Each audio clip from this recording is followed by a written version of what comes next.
Now here is the heart of the gospel. In the gospel, this is what's revealed. That there is a way to attain the righteousness of God for yourself. Not by the law. Oh, that is good news. Because we can't get there by the law. You see that? The law of God. The law.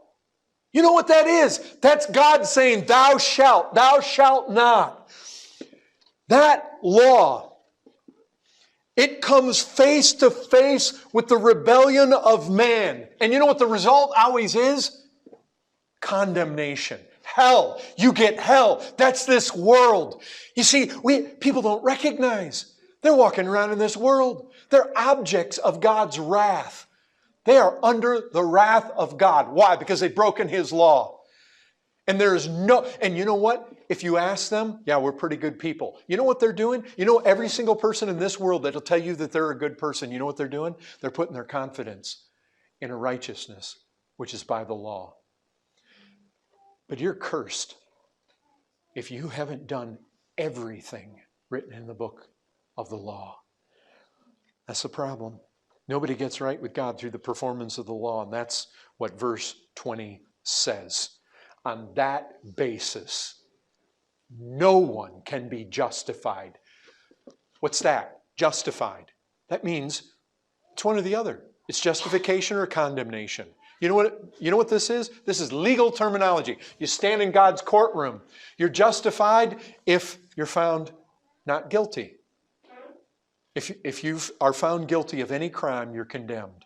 You come face to face with the law, and you know what the law says to all mankind? Condemned. You're undone. This is not the way to God. You better find another way. So, this major turning point. This is called the righteousness of God because it's the righteousness that He demands. It's His standard. This is God's divine requirement of righteousness for us. If you have any hope of standing before God on Judgment Day and God saying, well done, or God saying you're just, or God saying you're righteous, or God saying come in, come into the kingdom prepared for you. If you want to be accepted by God, you will only be accepted one way on one condition, and that is that you yourself have this righteousness of God to your account. If you don't have it, you're undone. You will die the death of that eternal fire forever. And there's no exception. There's only one way to God, and it's not through the law. That is the beauty and the truth of what is being set forth right here. You have to recognize what this is saying.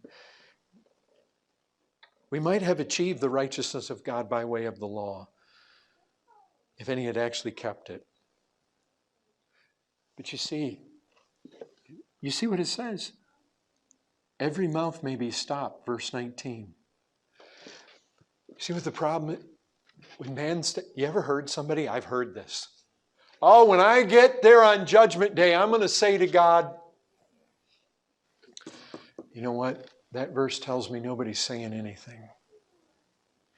The mouth is going to be stopped. To come into the presence of this holy God, men are going to recognize immediately we are in trouble.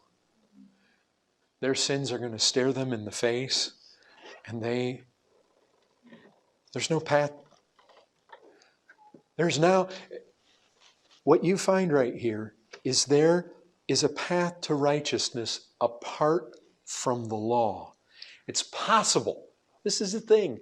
It is possible to receive a perfect, righteous standing that is not through the works of the law, but a righteousness that is for you if you believe in Jesus Christ.